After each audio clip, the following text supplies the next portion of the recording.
if the truth be told, if you look at all the Francophone countries, all minerals discovered and yet to be discovered are owned by France. All oil discovered and yet to be discovered is owned by France. We get royalties ranging from 12 to 15%. I was in Kimberley, South Africa, a few years back, and we were just being tourists. Almost every 30 minutes, there was a 737 landing and taking off, landing right into South Africa, picking up. And so finally I said to my tour guide, what are all these planes doing? This is not an international airport. Why are they, all these planes coming? He said, oh, they're picking up the diamonds. And the diamonds are going straight to the London Stock Exchange. He said, yeah, and when the diamonds get over there, we're not even sure how they're reporting them. So the true diamonds that are coming out of here, we may never quite know. But South Africa gets royalties. DRC, they have tarmacs right in the jungle. 737s are landing in the jungle, picking up that coal ton and taking off, right out of the country, in and out.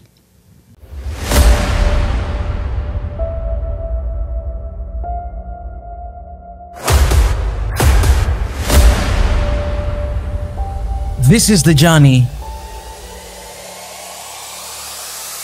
to one Africa.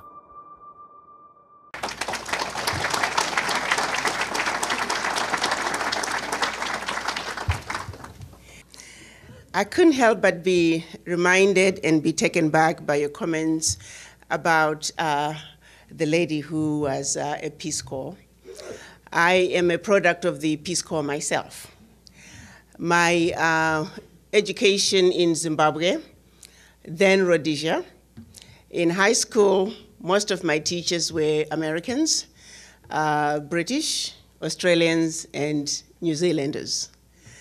I have to tell you, growing up in apartheid Zimbabwe, for the British, it was very clear who was who.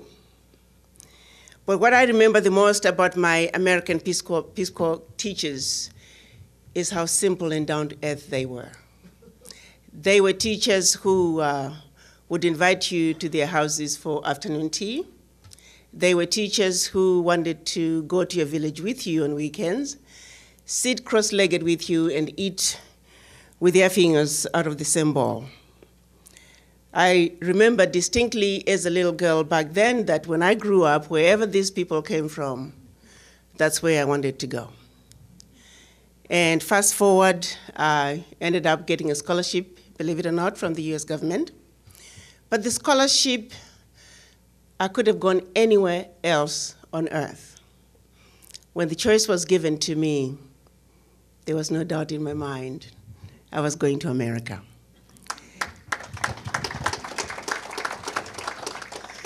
I had several acceptances into universities in America, but I had no clue where any of them were.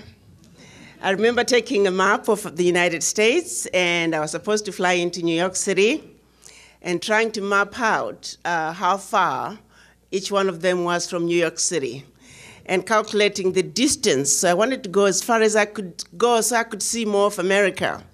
Never dawned on me that you're going to be in the plane. Fisk University said Music City, USA. And when you are a youngster in your teenage years, you hear Music City. I had visions of good-looking black men with big afros and nice bell-button pants, walking up and down the streets with boom boxes on their shoulders, dancing to reggae music. Of course, I came to Tennessee. It wasn't quite the reggae music I was expecting. But more importantly, my scholarship was the African American Institute in New York then. And they allowed us to spend a week running up and down New York City, getting accustomed to our new home. My geography teacher back in Rhodesia then, we learned about the Tennessee Valley Authority. And I still remember he called it Tenise. So it was the Tenise Valley to me. And when I was in New York, the ladies were, I'm sure a lot of them must have been Peace Corps. They'd been to Africa, and they knew how to deal with us Africans coming through. And at that time, it was mostly South Africans during the apartheid and Zimbabweans. And so quite a few of us would come. And there was a lady by the name of Charlotte McPherson. She was the program director. And we pretty much, she was like our mother. She took very good care of all of us, and lucky ones, we got to stay with her in her apartment, which was on some very top floor, I remember that. And the ladies in the offices were also very nice. And my last day, ready to go to Tennessee, and the ladies would ask all of us, so where are you going? Where are you going? And I said, oh, I'm going to Tunis. And the lady looked at me and said, where is that? I said, you don't know where Tunis is? She said, spell it. So I spelled it. She said, oh, you mean Tennessee? And I still remember thinking to myself, I just spent a whole week telling people I'm going to Tunis, and nobody said anything. But so it was, I went to Tunis, and it was the best choice. Tunis has been wonderful to me. So has been the Americans. The most common question asked to me was, how did a black person, and more importantly, keep in mind, I did go to school there. I did spend some time in New York during my residency, and then I went back because I met a boy, and that always happens. So I had to go back to Tennessee. And I ended up opening my first practice in Murfreesboro, Tennessee. It's a small town right outside Nashville. And they'll say, you're a black person, you live in Murfreesboro, Tennessee? I said, yeah. You know, it never occurred to me that I was black. See, growing up in my village, I was African. And so the issue of coming to Tennessee and going to Fisk University and being told you're black and beautiful, I thought that was insulting. Because why? In my village, the idea of beauty was based on deeds. So how can you just see me and say you're beautiful? You don't know me. You're not qualified to define my beauty. But I had to learn that in America, that's what you do. You run around telling people they're beautiful, and you run around telling them that you love them, even though you don't know them.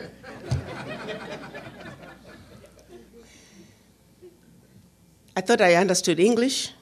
I thought I spoke English until I got to Tennessee. And I found out there was another type of English. My first encounter, I walked into a clothing store. I wanted to buy a dress, which I did. And on my way out, there was a little ding ding as you open the door. And the lady behind me yells back and says, hurry back. So I assumed I'd forgotten something, so I ran back like an obedient African girl. When I got to the cash register, the lady looks at me and says, can I help you? I said, yes, ma'am, you said for me to hurry back. And she said, well, I meant come back to see us. I said, what for? Well, in case you want to buy something else. And I'm thinking to myself, wait a minute, these people are so bold. I just spent my last penny with you, so not only do you want me to go home and get some more money, you want me to run back home, get more money, come back, so you can tell me again to hurry back, so I can go back again. I said, what is wrong with these people? I had a girlfriend who came to me and says, you know this guy? I keep running into him, and he keeps saying, I'll catch you later. I think he likes me, but he just hasn't had time to come and tell me that he likes me. Except the guy was just being nice. I'll catch you later.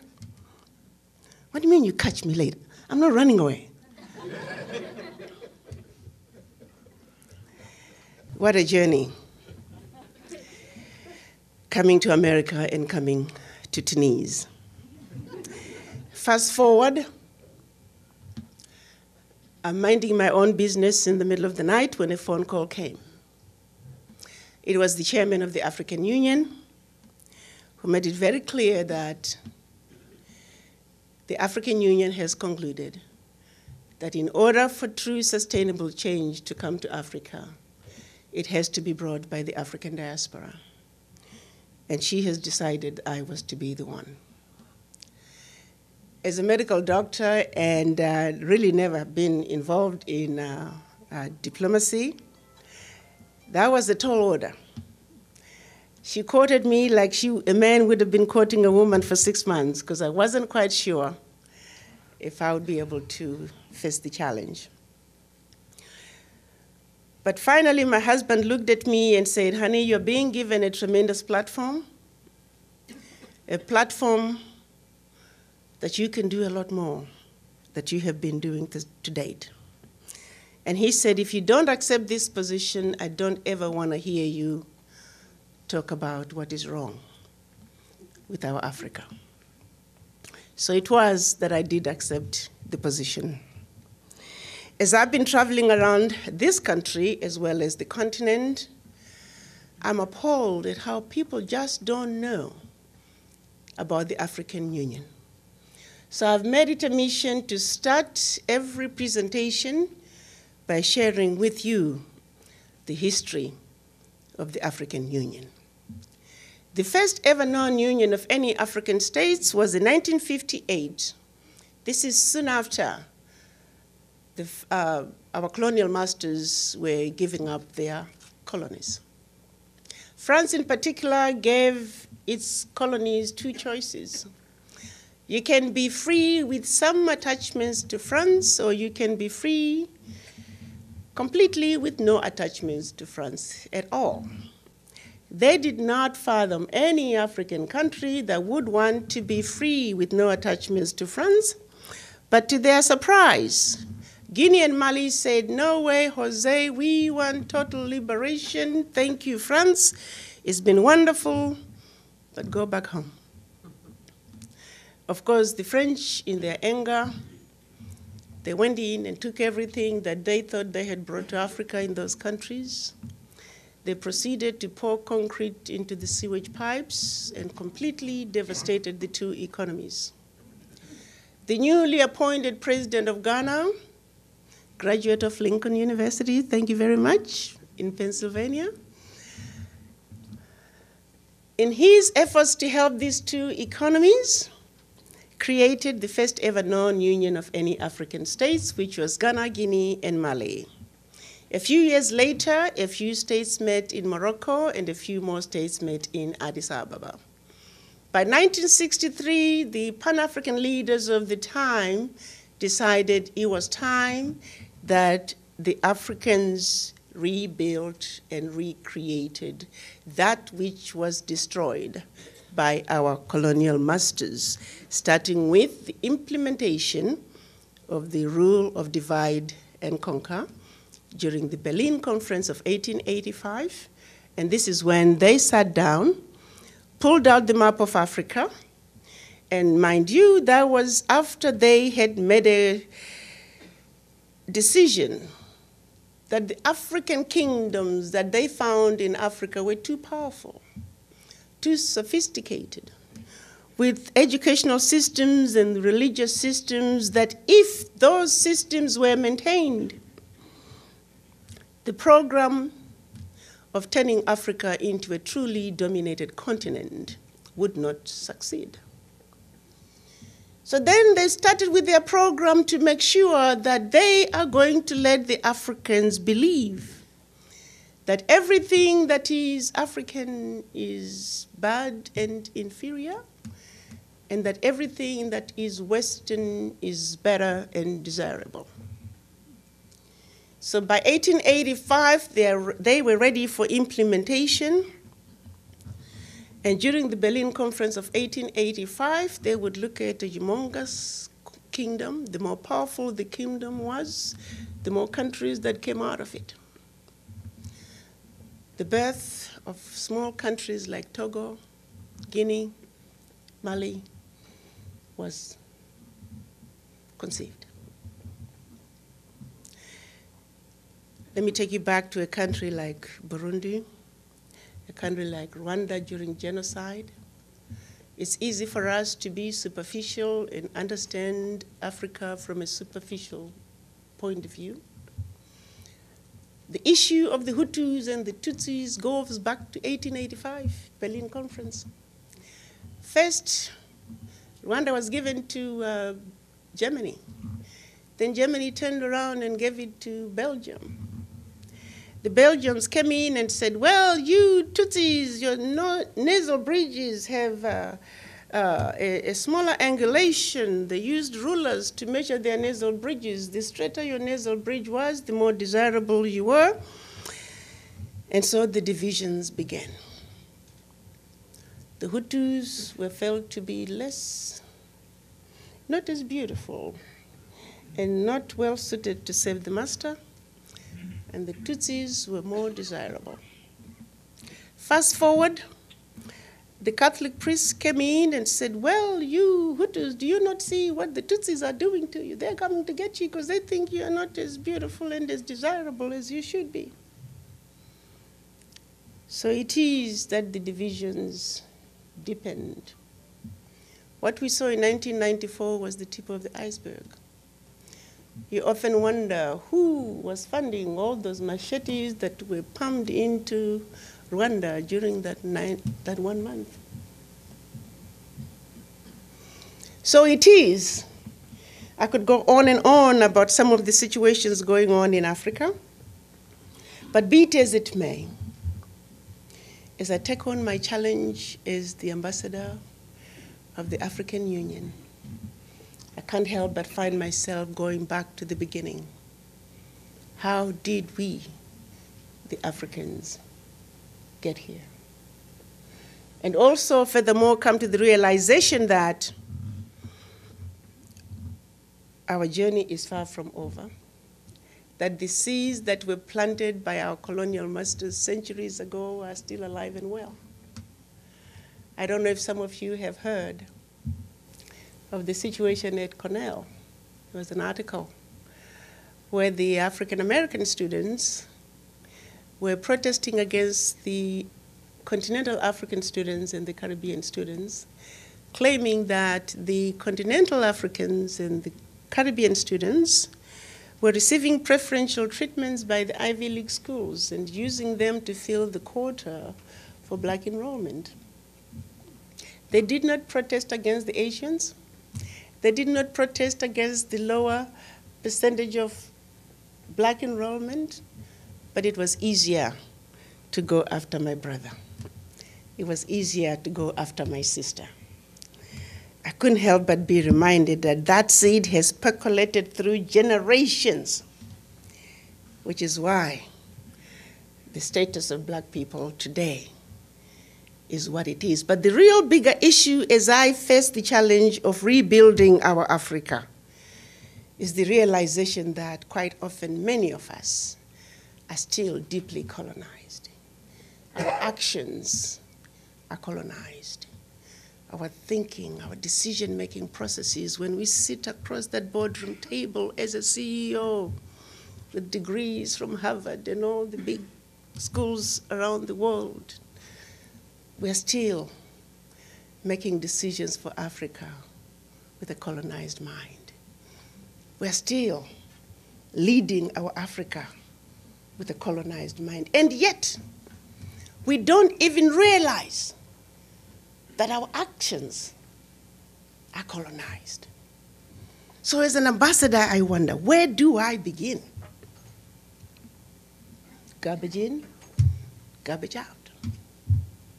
You look at the exploitation that's going on in Africa today. Some things are just as simple to say, why can't the Africans just fix this? Why can't we pick up a brick from point A to point B successfully in a straight line? But no, we gotta go to Honolulu and Timbuktu before we can take this brick right here. The legacy of colonialism. Over the years, we have seen masses, millions of Africans leave Africa for various reasons. Wars, in search of greener pastures. The brain drain that has occurred in Africa to date makes the issue of developing and building the Africa we want mission impossible. There are more doctors, Ghanaian doctors in New York City than in all of Ghana. There are more doctors out of Nigeria in New York City than in Nigeria itself. So the brain drain that has been going on for years must be reversed. How do we go about doing it? It's not easy to just say, African diaspora, please, go back home. Go back home where? And live a life that's nowhere near what I'm used to. And yet our Africa, with all its wealth, the richest continent on earth, the continent that still has 80%, upwards of 80% of its natural resources still intact. The continent that the West world, not strategic planning process that goes on without Africa at the center, because everything and anything the West needs can be found in Africa. I was in a meeting today and we were talking about elections in the DRC. And I remember my brother from DRC saying, well, we got to get some money. We need help to, we need some money to help us organize elections. And even after he finished talking, I thought to myself, DRC is one of the richest countries in Africa. And I'm sitting here, and the DRC cannot come up with enough money to hold elections. Such is our reality in Africa. There's something terribly wrong with that picture.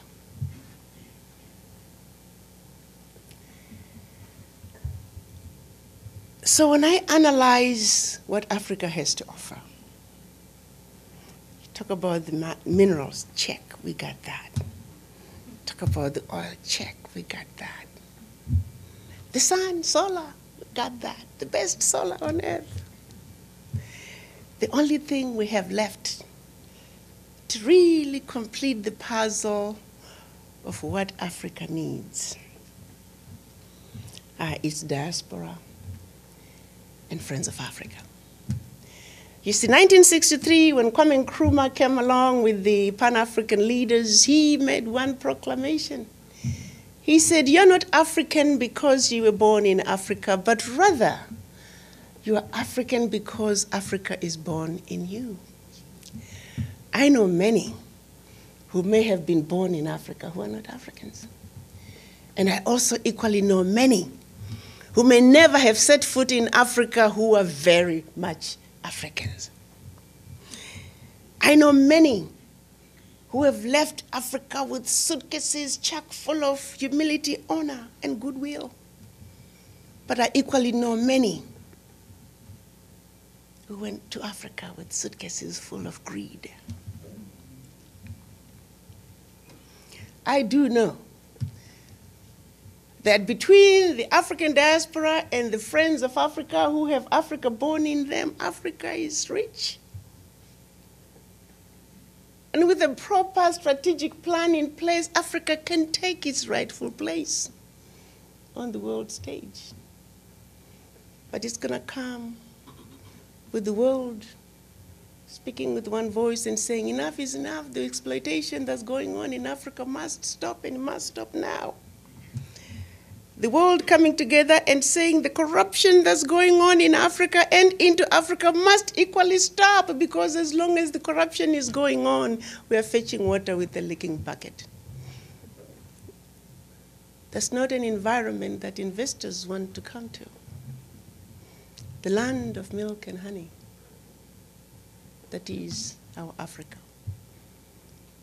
The land that is really a gift to the world.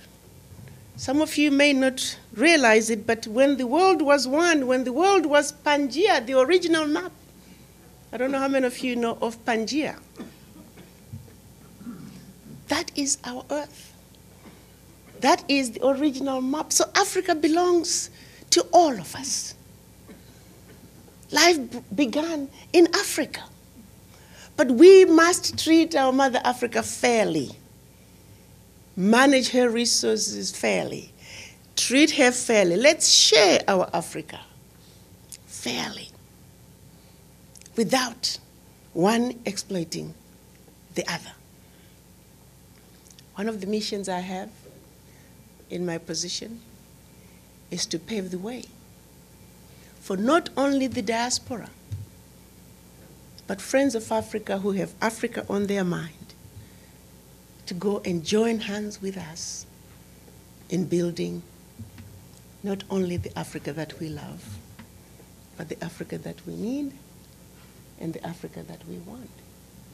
Tremendous opportunities in education, healthcare, private sector development, energy, infrastructure development, you name it, opportunities are everywhere. But quite often, I know many investors who have gone to Africa who have lost money. I know many investors who have gone to Africa and did not realize the dream that they went out to get.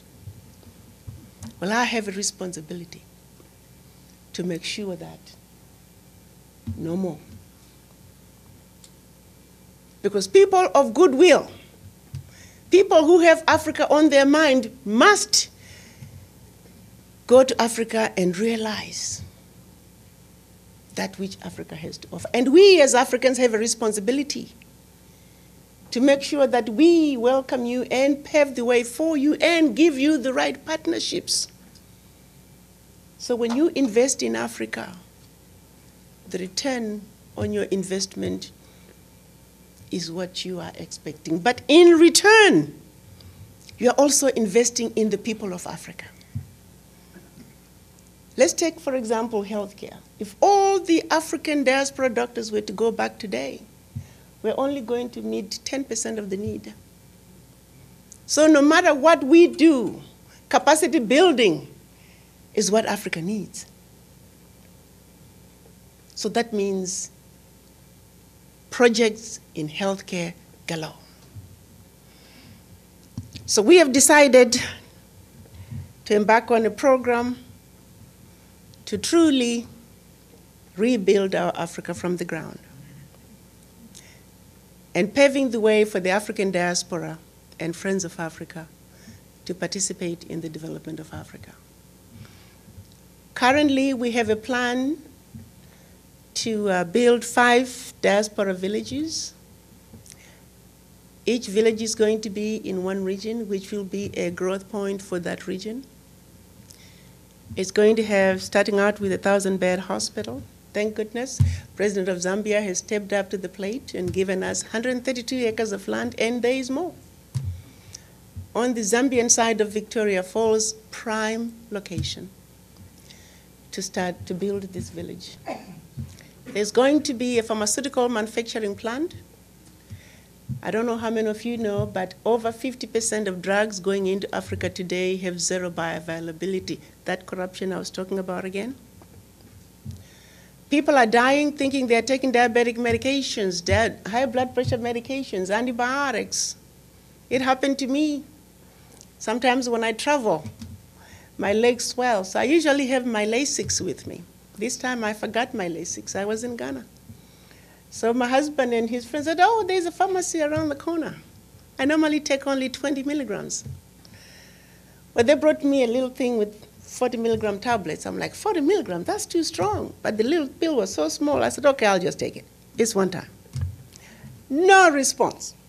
Normally I would take 20 milligrams of Lasix, I'll be in the bathroom for 4 hours. So the following day, I said to my husband, my legs are still swollen. We got to do something. And his friend said, well, you know, I don't know how many of you have gone to Ghana, but there's this beautiful hotel called Movenpick. It's a 5-star hotel, just fantastic place. He said, well, we heard that if you really want real medicine, you go to Movenpick. So sure enough, they went to Movenpick and got me a 20 milligram Lasix. I was in the bathroom for 6 hours. It is a serious problem. So we are going to have pharmaceutical manufacturing plant in order to begin to address that issue. We'll also have 5-star hotels for health tourism and a university. And of course, agriculture is big. in anything that we do. So there's going to be, our land is already, we have been told it will be, we'll be given more land, because there will be serious agricultural projects going on there. And of course the infrastructure that goes along and the energy projects that come along.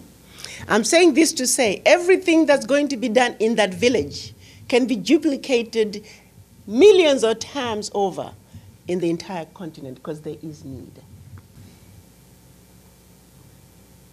Huge, tremendous need.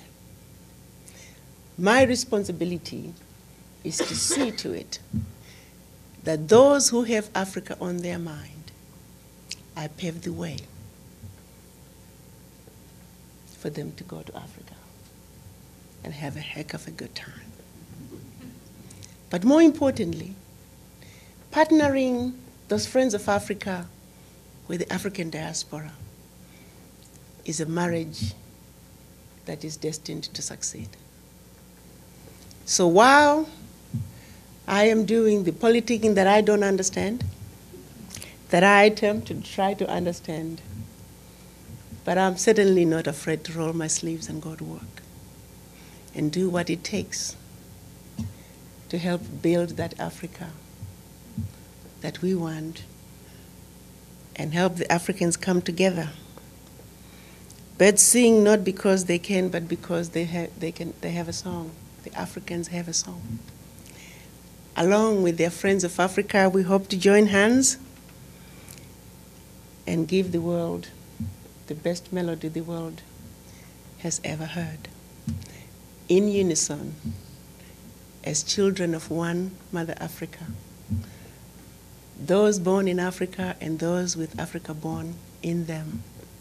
Because I do know one thing for sure, that if we come together and speak with one voice, Africa will make it to the promised land someday. Thank you.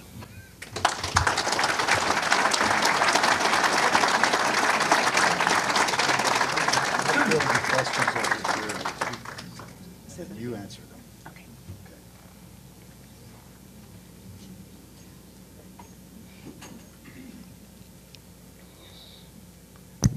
Well, thanks very much for that view of the need of Africa, the great need of Africa, and its great potential. But now we have a chance to ask questions which may deal with a variety of curiosities in the audience.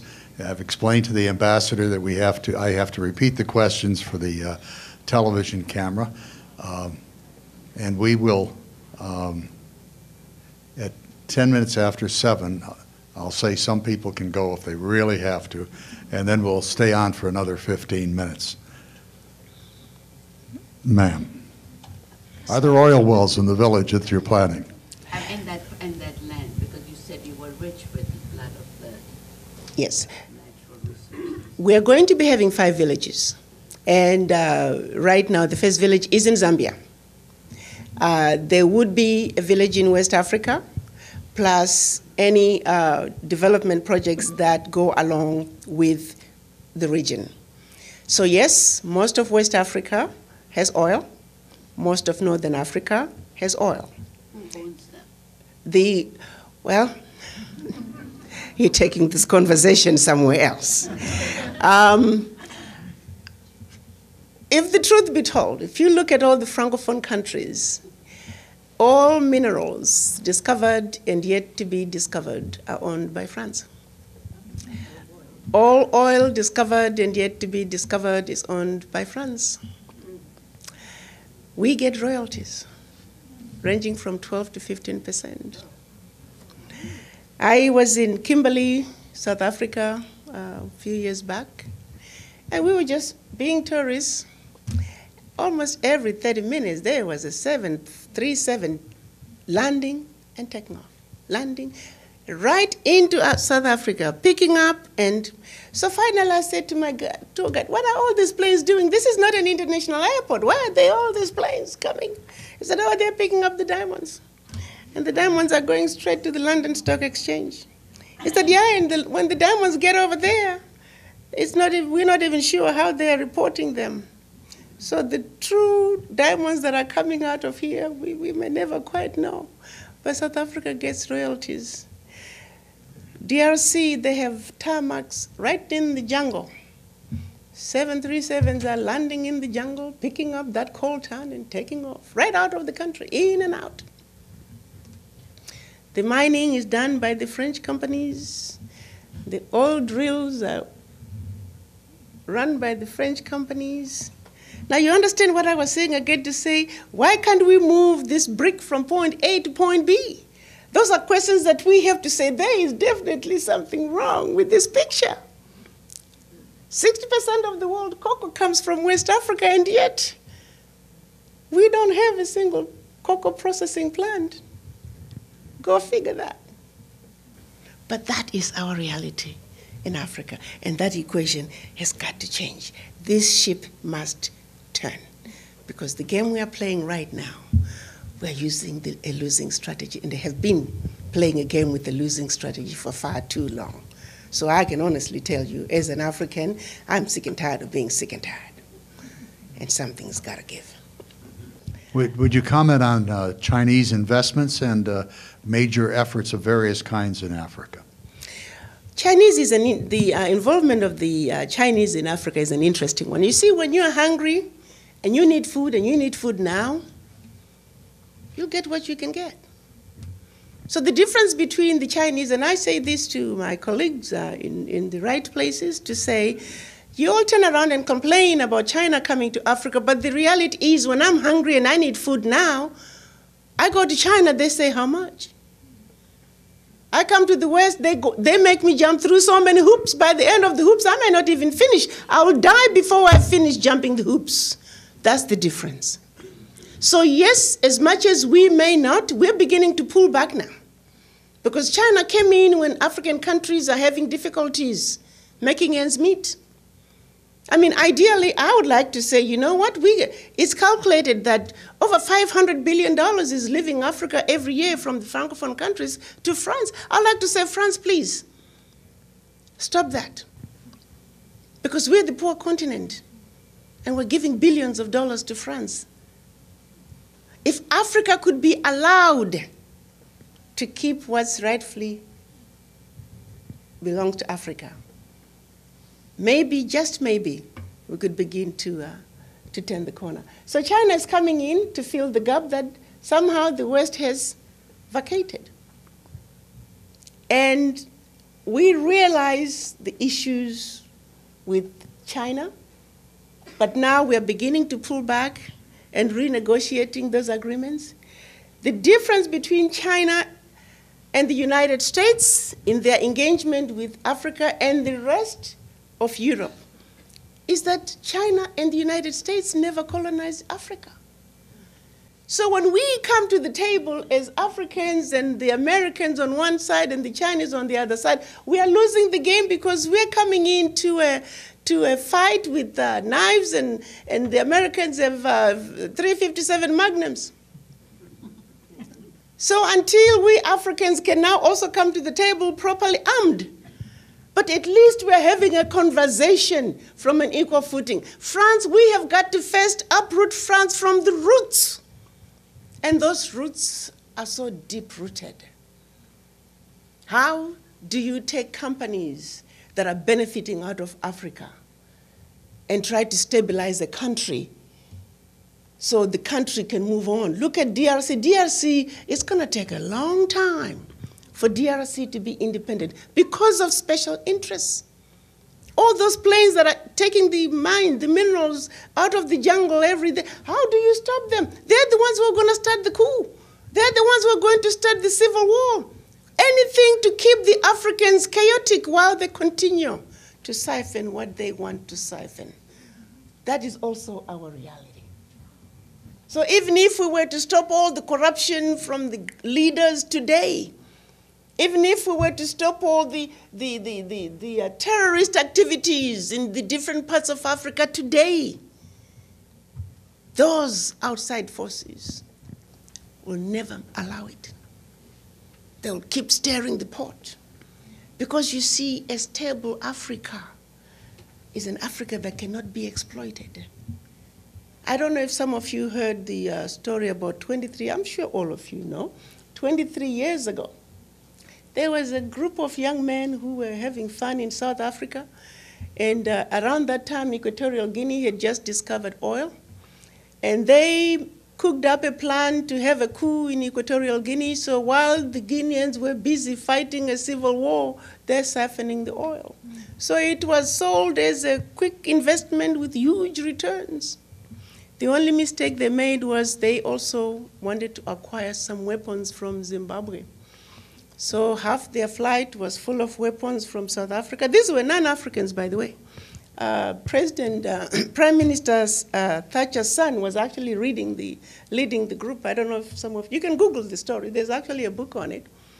She had to fly into Zimbabwe and pay handsomely to get her son out. But he was leading the whole operation. Some guys, the young people were from Britain, Australia, New Zealand. Some of them were mercenaries. So they filled up their big plane, and they stopped in Zimbabwe to pick up more ammunition.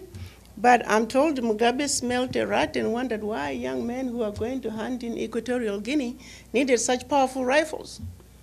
So he did more investigation. It turns out that they had picked up a diaspora from Guinea, Equatorial Guinea, who lived in the islands, and he was supposed to be put in as the president after a coup would have occurred. But of course, the whole plan was foiled, and those young people were arrested in Zimbabwe. And I do believe the last ones left the prison in Zimbabwe maybe a few years back, but that was 23 years ago. So there would have been a civil war going on after a coup in Equatorial Guinea, and the world will just say, well, here they go, the Africans again. Well, that's all they do. They're always fighting. But people with no gun, not a single gun manufacturing plant in Africa. Where are the endless guns coming from? Who is supplying these young people with endless guns? So there's a bigger picture that I think the world needs to understand. Yes, we have issues with our leaders. Yes, we have issues of corruption, but equally, if we're going to address the issues of corruption in Africa, let's have a bird's eye view. There is humongous corruption coming from outside, and yes, there is also corruption from within. So both have got to be addressed if we are to really begin to get Africa in a position that Africa can take care of itself. The question, I think, is given behaviors which are corrupt in their nature, with respect to the food example you gave, and with respect to inaccurate reporting via the media, what can you do about it? Well, again, that's where the African Union has got to take charge. And when it comes to the issue of rice, we have no business importing rice, period. We've got plenty of land. We need to do our own farming. That's why agriculture is front and center. Most of the African economies, particularly sub-Saharan, are going to be agriculturally led. We have got to grow our own. Why are we importing rice from China? Why are we importing maize from Brazil? We can grow all that. We have the land. Africa can actually be the breadbasket of the world. Again, back to, it's mind-boggling, those of Africans to say, why can't we get this? There's nothing to agriculture except just do it. But somehow we don't. So that one, importing rice out of plastic out of China, we own that. And we need to do something about it. There is no excuse for that one. And that goes to governance. What action advice do you give to friends of Africa?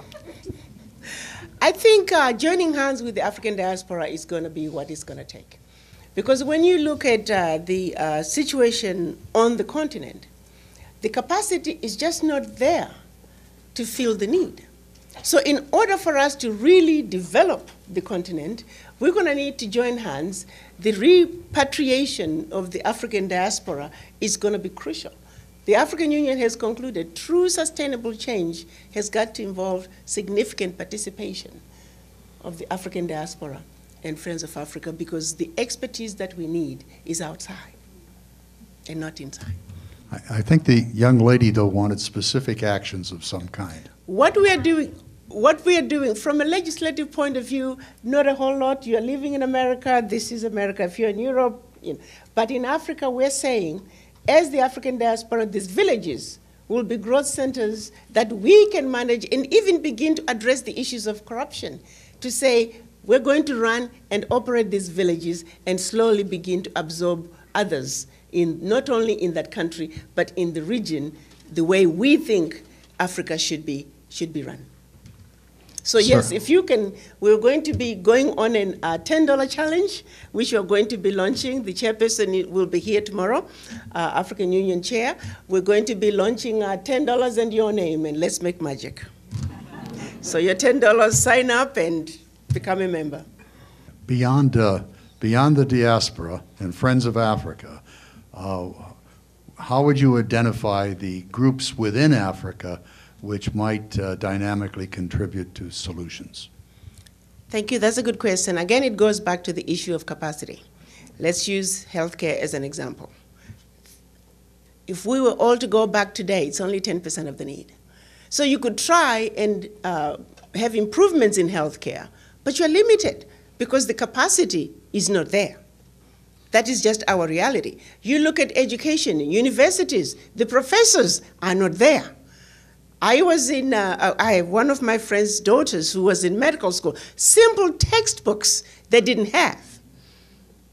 I was visiting a hospital, and the doctors there are doing just some amazing things. General practitioners performing procedures that usually in this country are performed by OBGYNs. The country only had 3 OBGYNs. They wanted to start a residency program, but to start a residency program, you need 5. I'm talking simple things. So how do you begin to move forward when the capacity is just not there?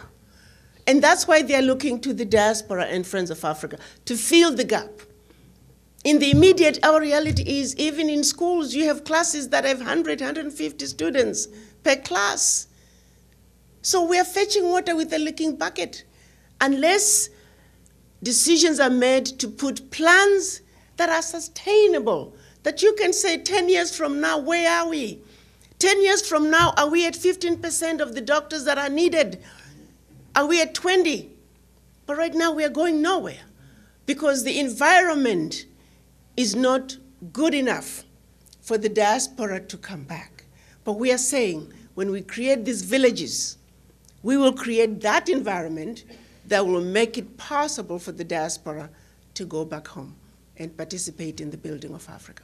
At every level, engineers, any sector, we just don't have the capacity. Would you comment on the work that the Gates Foundation has done in Africa? The Gates Foundation has done tremendous work in Africa, in various areas, malaria, you name it. But here's one issue that we're trying to address it, but it's always very difficult. We have NGOs doing work across the continent. It's been estimated that in the past 70 years, trillions of dollars have gone into Africa through NGOs and other organizations. But when we turn around and say, what do we have to show for it? If we look at development that is strategic, 40 years ago, Malaysia was in the same place as Ghana, but look where they are now. Singapore, far more advanced than Ghana's because money was put into Singapore with a strategic plan that was designed to bring change in a sustainable way. In Africa, we are piecemealing everything. You can go into a country and you can say, take 10 NGOs. This one is doing malaria, this one is doing TB, this one is doing that. But at the end of the day, they send all these beautiful reports where they come from, success rate. Oh, we treated 1,000 people and all of them were free of TB. They may be free of TB, but 50% of them are dead. They're free of TB, but dead from high blood pressure. But isn't it possible to work with a foundation like this and help them see strategic plans? The question is, I think, how do you work with the Gates Foundation to help them see the strategic desire? And other foundations too. And other agencies as well, yes. I actually have been privileged to have done needs assessment visits in various African countries, and I can tell you I sat down with many NGOs in a country, and I'll ask them, point blank, why aren't you guys coming together and looking at the totality of the healthcare status of the people, nobody can really give you an answer. They're all doing their own little thing. So that makes you want, I'll be very honest with you, we have quite a few NGOs that are doing great work, but we have a few in their midst that are out there to disrupt and destroy. And their intentions is not to bring sustainable change to Africa. Those must be rooted out. Would you comment on the phenomena that surround the AIDS problem, and comment upon the shortcomings of the present administration? That's $1 million question. Let's start with HIV. I don't know how many of you might remember the comment that was made by, I think it was Mbeki, when he, something to the fact that AIDS is not the most common cause of death in Africa or along those lines. And let's stop and think about it for a second. What does AIDS mean? It means autoimmune deficiency syndrome, right? And there are many things. Your immune system is deficient. It's no longer capable of defending you. So there are many causes. Cancer can actually give you AIDS, right? So let's come to Africa. What is the most common cause of AIDS? The true definition of AIDS, not HIV, but AIDS. HIV is one of the many causes. In Africa, the most common cause of AIDS is malnutrition. We have a heck of a lot more people dying from malnutrition than HIV infection. So people just simply misunderstood him, and the PR people did not do a good job of explaining what he was trying to say. If we could give malnutrition the same importance that we give HIV, we would find ourselves in a very different place. Malnutrition is the biggest killer in Africa. Yes, that must be addressed to the same extent, with the same level of aggressiveness as we did with HIV. So even the people with HIV, survival rates will be much higher if we address malnutrition. When will the villages open, and how are you going to bring the diasporans back in, how quickly, and the rest of that? And how do the diasporans who are coming in cope with brilliant Africans who are already there? That's a very valid question.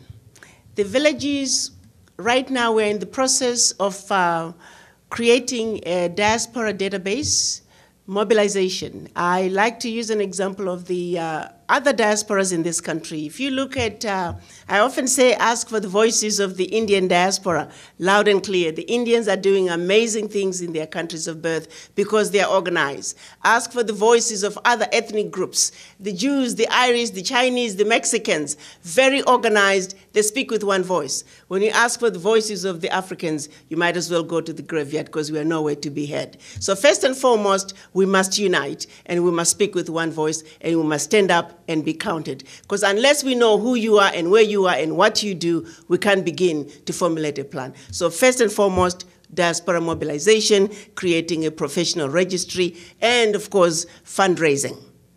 So that's level one. Once we meet $100 million, we're going to start the ground digging in Africa. I can honestly tell you, we can just about absorb all the Africans in the diaspora in order to meet the challenges in Africa. I'm not saying we don't have the bright minds in Africa already. Yes, we do. Let me give you an example. We had a group of lawyers who was working for the African Union go through a Loyola program for a year. I sat with this group of lawyers at the end of their year. They were in the United States as well as in Europe. And I said, how do you feel now compared to when you ended the program? All of them young lawyers said uniformly, we only applied into the program because we wanted to get out of Africa. But voila, to their surprise, they didn't think they had anything to learn because they are lawyers, they know it, you know? To their surprise, they learned so much that they had programs, that things that they had never thought of doing to implement in the departments that they came from when they go back home. We have a lot of that in Africa, where people think they know. There is so much more to be learned. Even just the exposure to the outside world gives you a different perspective. We are not saying the ones on the continent cannot do it. Absolutely, they can do it. But it needs to be a combination of the diaspora and those who are on the ground working together to move this Africa forward. Clearly, we just don't have the capacity. We can slice it any which way we want. This devil, this monster is still a monster. We got to have capacity. It's capacity building, and capacity building in order for this ship to move forward. Well, I think all of us have learned a lot of different things and many things from this evening, and we certainly thank you for that. It's been a great pleasure to have you. Thank you.